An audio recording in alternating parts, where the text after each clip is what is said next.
శుక్లాంబరధరం విష్ణుం శశివర్ణం చతుర్భుజం ప్రసన్నవదనం ధ్యాయేత్ సర్వవిఘ్నోపశాంతయే.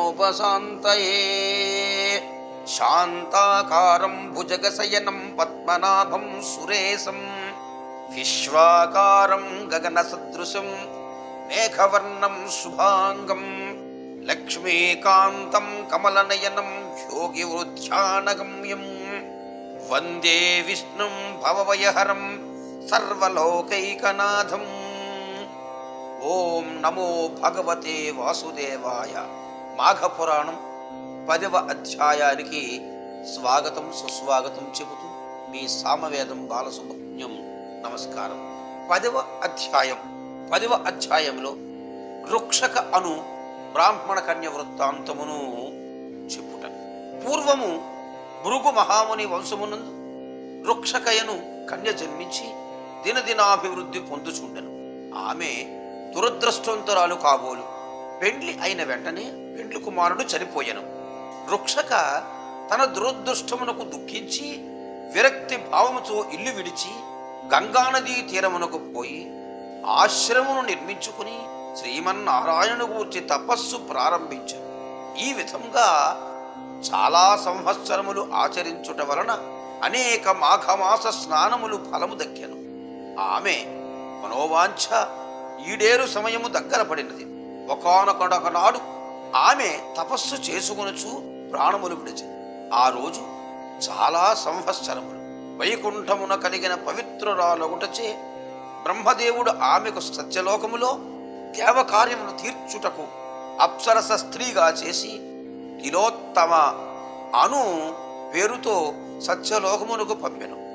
ఆ కాలములో సుందోపసుందులు అనే 2 రాక్షస సోదరులు బ్రహ్మగూర్చి ఘోర తపస్సు చేసినారు. వారి యొక్క తప ప్రభావమునకు బ్రహ్మదేవుడు ప్రత్యక్షమై పోయి మీకేమి వరము కావలయనో కోరుకొమ్ము అనగా, స్వామి మాకు ఇతరుల వలన మరణము కలుగుకుంటుట వరం ఇమ్ము అని వేడగా, బ్రహ్మ అటులనే అని చెప్పి అంతర్ధానమయ్యను.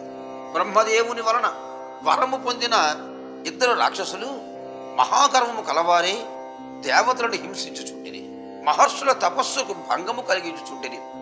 యజ్ఞ యాగాది క్రతువులలో మల మాంస రక్తాదులు పడవేసి ప్రజలను నానా బీభత్సములు చేయుచుండిరి. దేవలోకమునకు దండెత్తి దేవతలందరినీ తరిమివేసిరి. ఇంద్రుడు మొదలగు దేవతలందరూ సత్యలోకమునకు వెళ్ళి బ్రహ్మను వేడుకొనగా, మహానుభావ, సుందోపసుందులనే రాక్షసులకు మీరిచ్చిన వరముతో గర్వము కలవారే తపశ్శాలులందరూ బాధించుచు దేవలోకమునకు వచ్చి మమ్మందరూ తరిమి చెరసాలలో పెట్టి నానా బీభత్సము చేయుచున్నారు. కానా వారి మరణమునకు ఏదైనా ఉపాయం ఆలోచించమని ప్రార్థించింది.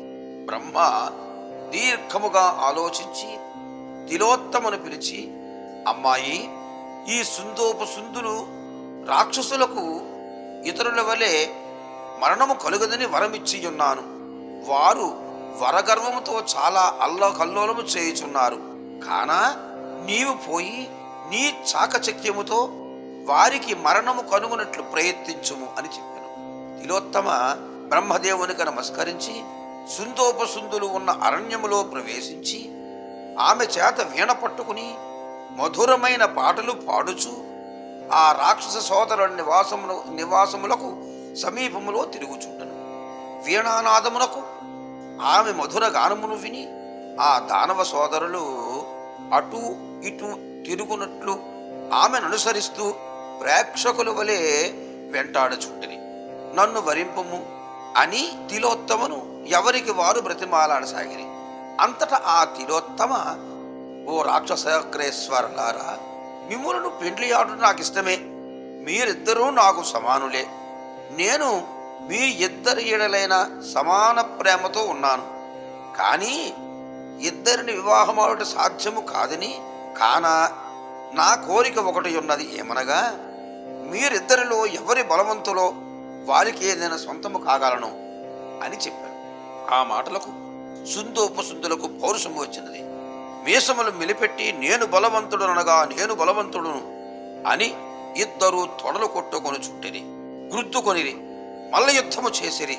ఇక ఆయుధములు పట్టుదల వచ్చి గదలు పట్టిరి, ఉద్దరాలనెత్తిరి, దెబ్బకు దెబ్బ కొట్టుకొనుచుండిరి. వారి పోరాటము 2 పర్వతములు ఢీ కొట్టినట్లున్నది. మేఘములు ఉరిమినట్లు అరచుచు భయంకరముగా యుద్ధము చేసిరి. గదాయుద్ధము తర్వాత కత్తులు దూసిరి. కత్తి యుద్ధంలో ఒకరి ఖడ్గం ఒకరికి, ఒకరి ఖడ్గం ఒకరికి తగిలి తలలు తెగి కింద పడినవి. ఇద్దరూ చనిపోయిరి. తిలోత్తమను దేవతలు దీవించి బ్రహ్మ కడకు పోయి జరిగినదంతయు తెలియపరచగా బ్రహ్మ సంతసించి, తిలోత్తమ, నీవు మంచి కార్యము చేసితివి. నీ వలన సుందోపసుందులు మరణించితిరి. నీకీ బలము వచ్చుటకు కారణము నీవు చేసియున్న మాఘమాస వ్రత ఫలమే. కానా నీవు దేవలోకమునకు వెళ్ళుము, దేవతలు నిన్ను గౌరవిస్తారు. అచ్చట అప్సరసల అందరికంటే నీవు అధికురాలు వగుదువు అని పంపెను. స్వస్తి స్వస్తి ప్రజాభ్యః పరిపాలయంతాం న్యాయేన మార్గేణ మహీం మహీసా గోబ్రాహ్మణేభ్యః శుభమస్తు నిత్యం సర్వే జనా సుఖినో భవంతు. తథాస్తు.